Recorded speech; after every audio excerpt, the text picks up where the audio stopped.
എല്ലാവർക്കും ദ്രോണാചാര്യ പെരുമ്പാവൂരിലേക്ക് സ്വാഗതം. Mission CSEB 2024 ബന്ധപ്പെട്ട് ജനറൽ കോർപ്പറേഷൻ്റെ 10ഓളം സെലക്ടഡ് ക്വസ്റ്റ്യൻസ് ആൻഡ് ആൻസേഴ്സ് ആണ് നമ്മൾ ഇന്നിവിടെ ഡിസ്കസ് ചെയ്യാൻ പോകുന്നത്. ക്ലാസ് 2 ഫസ്റ്റ് ക്വസ്റ്റ്യൻ നോക്കാം. Question number 1. Who was the chairman of task force appointed by government of Kerala for the setting up of Kerala cooperative bank? Kerala cooperative ബാങ്കിൻ്റെ ഫോർമേഷനുമായി ബന്ധപ്പെട്ട് കേരള ഗവൺമെൻറ് അപ്പോയിൻറ്റ് ചെയ്ത ടാസ്ക് ഫോഴ്സിൻ്റെ ചെയർമാൻ ആരെന്നാണ് ചോദിച്ചിരിക്കുന്നത്. Options: option A mister Raveendranath, option B mister Sreeram, option C mister Mohanan, option D mister Sahadevan. Answer വരുന്നത് option A mister രവീന്ദ്രനാഥാണ്. നമുക്കറിയാം കേരള ബാങ്കിൻ്റെ ഫോർമേഷനുമായി ബന്ധപ്പെട്ട് ഇമ്പോർട്ടൻ്റ് ആയിട്ടുള്ള 2 വ്യക്തികളെയാണ് നമുക്ക് പഠിക്കാനുള്ളത്. ആദ്യത്തെ വ്യക്തി എന്ന് പറയുന്നത് മിസ്റ്റർ രവീന്ദ്രനാഥും അടുത്തയാൾ മിസ്റ്റർ ശ്രീറാമുമാണ്.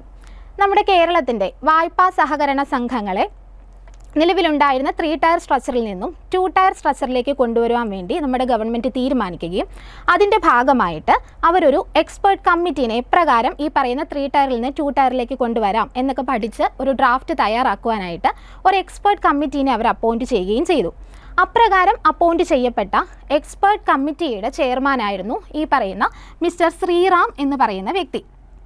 അദ്ദേഹവും അദ്ദേഹത്തിൻ്റെ എക്സ്പേർട്ട് കമ്മിറ്റി അംഗങ്ങളും കൂടി ഒരു ഡ്രാഫ്റ്റ് പ്രിപ്പയർ ചെയ്ത് നമ്മുടെ ഗവൺമെൻറ്റിന് തിരികെ കൊടുക്കുകയും ശേഷം ഗവൺമെൻറ് അത് അപ്രൂവ് ചെയ്തിട്ട് തിരികെ ഈ പറഞ്ഞിരിക്കുന്ന MS ശ്രീറാമിൻ്റെ നേതൃത്വത്തിൽ അവരുടെ എക്സ്പേർട്ട് കമ്മിറ്റി ടീം പ്രിപ്പയർ ചെയ്തിരിക്കുന്ന ഡ്രാഫ്റ്റിലെ കാര്യങ്ങൾ പ്രാവർത്തികമാക്കുവാനായിട്ട് ഒരു ടാസ്ക് ഫോഴ്സിനെ അപ്പോയിൻറ്റ് ചെയ്യുകയും ചെയ്തു.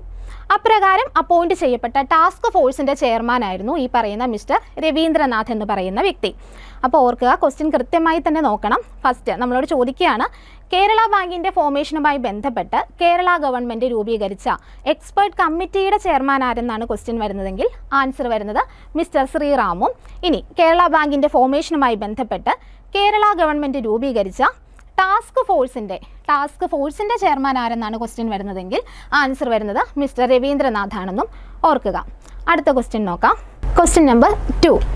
14 dots in the logo of Kerala Bank represents. Kerala ബാങ്കിൻ്റെ ലോഗോയിൽ കാണുന്ന 14 ഡോട്ടുകൾ എന്തിനെ സൂചിപ്പിക്കുന്നു? Option A 14 languages, option B 14 DCB, option C 14 rivers, option D all of these. Answer വരുന്നത് ഓപ്ഷൻ ബി 14 DCB അഥവാ ഡിസ്ട്രിക്ട് കോപ്പറേറ്റീവ് ബാങ്കുകളെയാണ് സൂചിപ്പിക്കുന്നത്. Kerala bank logo was released by state chief minister Pinarayi Vijayan on Monday 20th January 2020. The logo indicates number 1 and has 14 dots that represent the 14 district cooperative banks that have come together with State Cooperative Bank to form the Kerala Bank. 20 January 2020 ഈ പറയുന്ന കേരള ബാങ്കിൻ്റെ logo Pinarayi Vijayan, നമ്മുടെ മുഖ്യമന്ത്രിയായിരുന്ന ശ്രീ പിണറായി വിജയൻ നമുക്ക് വേണ്ടിയിട്ട് launch ചെയ്ത് തരുന്നത്.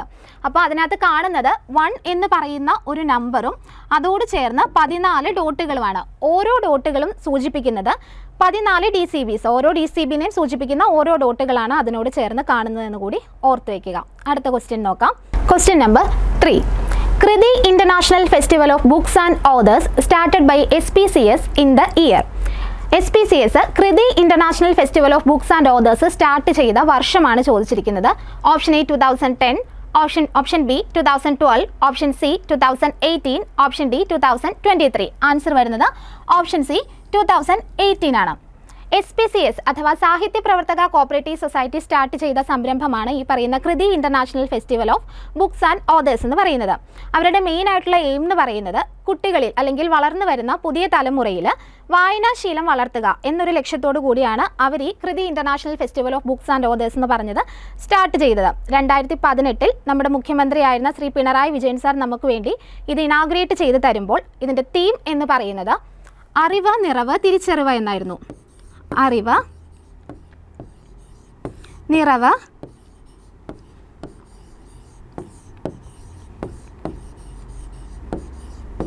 തിരിച്ചറിവ്. ഇനി നമുക്ക് SPCSമായി റിലേറ്റ് ചെയ്തിട്ടുള്ള കുറച്ച് പോയിന്റ്സ് നോക്കാം. SPCS അഥവാ സാഹിത്യ പ്രവർത്തക കോപ്പറേറ്റീവ് സൊസൈറ്റി രജിസ്റ്റർ ചെയ്തത് 30 ഏപ്രിൽ 1945. ഡേറ്റും മന്തും എല്ലാം കൃത്യമായി തന്നെ പഠിക്കണം. 30 ഏപ്രിൽ 1945. ഹെഡ് ക്വാർട്ടേഴ്സ് വരുന്നത് കോട്ടയത്താണ്. സിമ്പൽ, SPCSൻ്റെ സിമ്പൽ എന്ന് പറയുന്നത് ഒരു ഡക്കിൻ്റെ സിമ്പലാണ് SPCSൻ്റെ സിമ്പലായിട്ട് വരുന്നത്. 12 റൈറ്റേഴ്സ് കൂടി 120 രൂപ ഇനിഷ്യൽ ക്യാപിറ്റലോട് കൂടി തുടങ്ങിയ ഒരു സംരംഭമാണ് ഈ പറയുന്ന SPCS എന്ന് പറയുന്നത്. SPCS ആദ്യമായി പബ്ലിഷ് ചെയ്ത പുസ്തകമാണ് തകഴിയുടെ കഥകൾ. ആദ്യമായി പബ്ലിഷ് ചെയ്ത പുസ്തകമാണ് തകഴിയുടെ കഥകൾ. ഇനി first president of SPCS MP പോളാണ് ആദ്യത്തെ president. First secretary Karoor Neelakanta പിള്ളയാണ്. ഇനി പ്രസന്റ് പ്രസിഡന്റ് 2023 SPCSന്റെ പ്രസിഡന്റ് എന്ന് പറയുന്നത് PK ഹരികുമാറാണ്. 2023. നമുക്കിനി അടുത്ത ക്വസ്റ്റ്യൻ നോക്കാം. 4ാമത്തെ ക്വസ്റ്റ്യൻ നോക്കാം. The book published by SPCS which got Sahitya Akademi translation prize in the year 2022. SPCS publish ചെയ്ത ഏത് പുസ്തകത്തിനാണ് 2022 സാഹിത്യ അക്കാദമി ട്രാൻസ്ലേഷൻ പ്രൈസ് ലഭിച്ചത്? Options: option A Narayaneeyam, option B തകഴിയുടെ കഥകൾ, ഓപ്ഷൻ സി വാമനാചാര്യന്റെ Kavyalankara Sutravidhi, option D Gitanjali. Answer വരുന്നത് ഓപ്ഷൻ സി വാമനാചാര്യന്റെ കാവ്യാലങ്കാര സൂത്രവിധിക്കാണ്. SPCS പബ്ലിഷ് ചെയ്ത ആദ്യത്തെ പുസ്തകം എന്നത് നമ്മൾ കഴിഞ്ഞ ക്വസ്റ്റ്യനിൽ കണ്ടിട്ടുണ്ടായിരുന്നു. ആൻസർ വരുന്നത് തകഴിയുടെ കഥകൾ. ആദ്യമായി പബ്ലിഷ് ചെയ്ത പുസ്തകമാണെങ്കിൽ തകഴിയുടെ കഥകൾ. ഇനി 2022 അവർക്ക് സാഹിത്യ അക്കാദമി ട്രാൻസ്ലേഷൻ പ്രൈസ് നേടിക്കൊടുത്ത പുസ്തകം ചോദിക്കുകയാണെങ്കിൽ വാമനാചാര്യന്റെ കാവ്യാലങ്കാര സൂത്രവിധിയാണ്. SPCSുമായി ബന്ധപ്പെട്ട ഏകദേശം എല്ലാ കാര്യങ്ങളും കഴിഞ്ഞ ക്വസ്റ്റ്യനിൽ നമ്മൾ കണ്ടുപോയിട്ടുണ്ട്. ഇനി SPCS ഒരു അവാർഡ് അല്ലെങ്കിൽ ഒരു പുരസ്കാരം കൊടുക്കുന്നുണ്ട്. അതിൻ്റെ പേരാണ് അക്ഷര പുരസ്കാരം.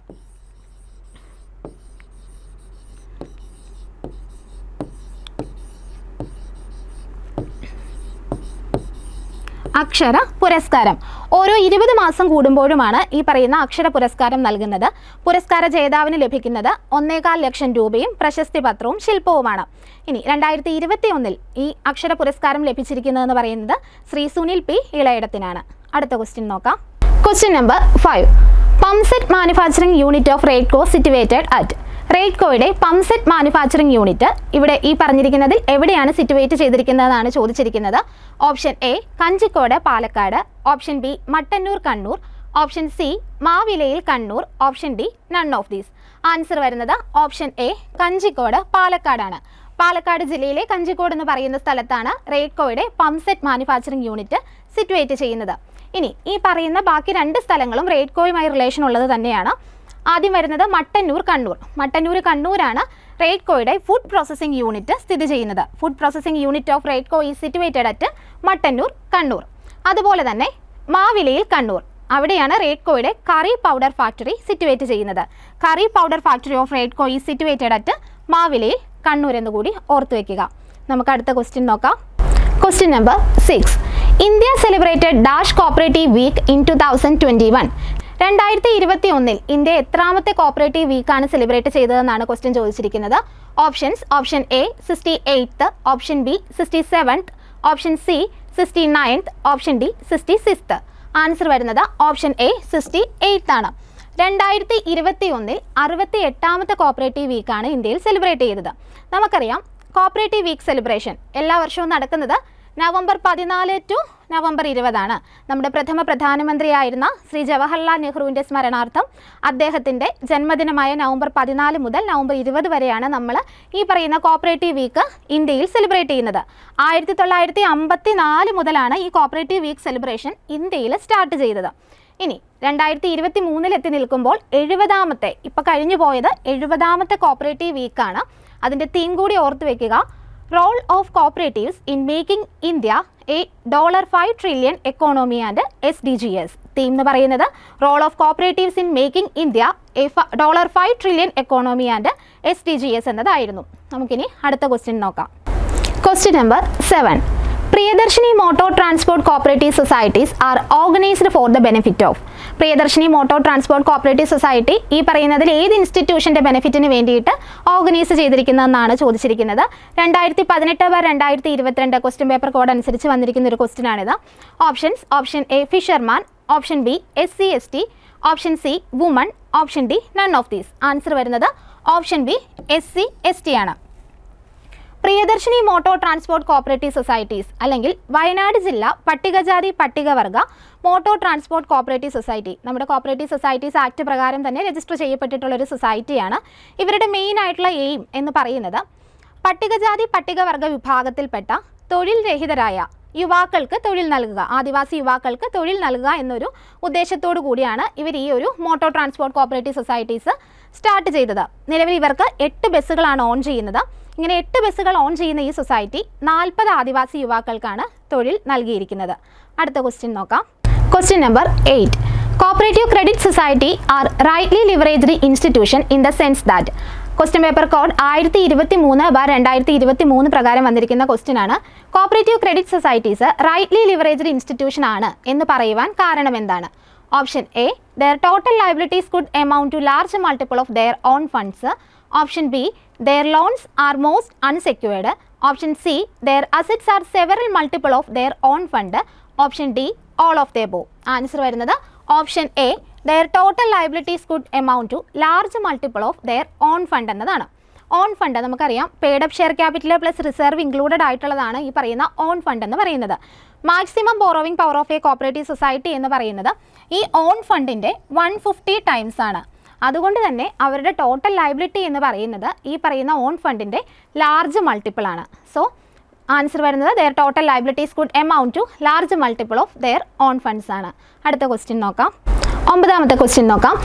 Member Education Scheme sponsored by the NCUI was introduced in Kerala in dash as a pilot project. NCUI sponsor ചെയ്യുന്ന മെമ്പർ എഡ്യൂക്കേഷൻ സ്കീം എന്നാണ് കേരളത്തിൽ ഒരു പൈലറ്റ് പ്രൊജക്റ്റ് ആയിട്ട് വന്നതെന്നാണ് ചോദിച്ചിരിക്കുന്നത്. Options: option A 1947, option B 1957, option C 1962, option D 1967. Answer വരുന്നത് option B 1957 ആണ്. NCUI sponsor ചെയ്യുന്ന member education scheme അല്ലെങ്കിൽ അംഗവിദ്യാഭ്യാസ പദ്ധതി 1957 കേരളത്തിൽ ഒരു പൈലറ്റ് പ്രൊജക്റ്റായിട്ട് നിലവിൽ വന്നു. NCUI കാലാകാലങ്ങളിൽ നൽകുന്ന മാർഗ്ഗനിർദ്ദേശങ്ങൾക്കനുസരിച്ച് നമ്മുടെ സംസ്ഥാന സഹകരണ യൂണിയനാണ് കേരളത്തിൽ ഇത് നടപ്പിലാക്കി വരുന്നത്. ഇതിന് വേണ്ട ഫണ്ട് എന്ന് പറയുന്നത് ഓരോ സൊസൈറ്റീസും അവരുടെ നെറ്റ് പ്രോഫിറ്റിൽ നിന്ന് അല്ലെങ്കിൽ അറ്റാദായത്തിൽ നിന്ന് മാറ്റിവെക്കുന്ന കോപ്പറേറ്റീവ് എഡ്യൂക്കേഷൻ ഫണ്ടിൽ നിന്നുമാണ് എടുക്കുന്നതെന്ന് കൂടി ഓർത്തു വയ്ക്കുക. അടുത്ത ക്വസ്റ്റ്യൻ നോക്കാം. നമുക്കിനി ലാസ്റ്റ് ക്വസ്റ്റ്യൻ നോക്കാം. Question number 10. The Kerala State Cooperative Agricultural and Rural Development Bank was formerly known as. Kerala state cooperative agriculture and rural development bank formerly അറിയപ്പെട്ടിരുന്നത് ഏത് പേരിലാണ്? Option A Kerala cooperative land mortgage bank, option B Kerala central land mortgage bank, option C Kerala state cooperative agricultural development bank, option D none of these. Answer വരുന്നത് option C Kerala state cooperative agricultural development bank എന്നാണ്. നമുക്കിതിനെക്കുറിച്ച് just ഒന്ന് detailed ആയിട്ട് നോക്കാം. Case card ബാങ്കിൻ്റെ ഉത്ഭവം എന്ന് പറയുന്നത് പഴയ തിരുവിതാംകൂർ സംസ്ഥാനത്ത് സ്റ്റേറ്റ് ലാൻഡ് മോർഗേജ് ബാങ്കുകൾ പ്രവർത്തനം ആരംഭിച്ച 1931 മുതലാണ്. നമുക്കറിയാം 3 പ്രവിശ്യകളായിരുന്നു തിരുവിതാംകൂർ, കൊച്ചി, മലബാർ. ശേഷം കൊച്ചിയിലും മലബാറിലും ഈ പറയുന്ന സ്റ്റേറ്റ് ലാൻഡ് മോർഗേജ് ബാങ്കുകൾ സ്ഥാപിതമായി. ശേഷം ട്രാവൻകൂർ ക്രെഡിറ്റ് ബാങ്കുകൾ 1938 ട്രാവൻകൂർ ക്രെഡിറ്റ് ബാങ്ക് നിലവിൽ വന്നതോടുകൂടി Thiruvithamkoor state land mortgage bank ഇതിലേക്ക് അഫിലിയേറ്റ് ചെയ്യപ്പെട്ടു. ട്രാവൻകൂർ ക്രെഡിറ്റ് ബാങ്കിൻ്റെ പിൻഗാമിയായി Kerala cooperative central land mortgage bank എന്നാണ് എസ്റ്റാബ്ലിഷ് ചെയ്തത്. ഒക്ടോബർ 4, 1956 എസ്റ്റാബ്ലിഷ് ചെയ്യുകയും ശേഷം 25 ഒക്ടോബർ 1956 അതിൻ്റെ പ്രവർത്തനം ആരംഭിക്കുകയും ചെയ്തു. അതോടുകൂടി ബാക്കി 2 പ്രവിശ്യകളിലെയും കൊച്ചിയിലെയും മലബാറിലെയും സ്റ്റേറ്റ് ലാൻഡ് മോർഗേജ് ബാങ്കുകൾ ഇതിലേക്ക് അഫിലിയേറ്റ് ചെയ്യപ്പെട്ടു. ശേഷം Kerala state cooperative agricultural development bank act 30/7/1984 നിലവിൽ വരികയും അതേ തുടർന്ന് ഈ Kerala cooperative central land mortgage ബാങ്കിൻ്റെ പേര് റീനെയിം ചെയ്യപ്പെട്ട് Kerala state cooperative agricultural development bank എന്നായി മാറുകയും ചെയ്തു.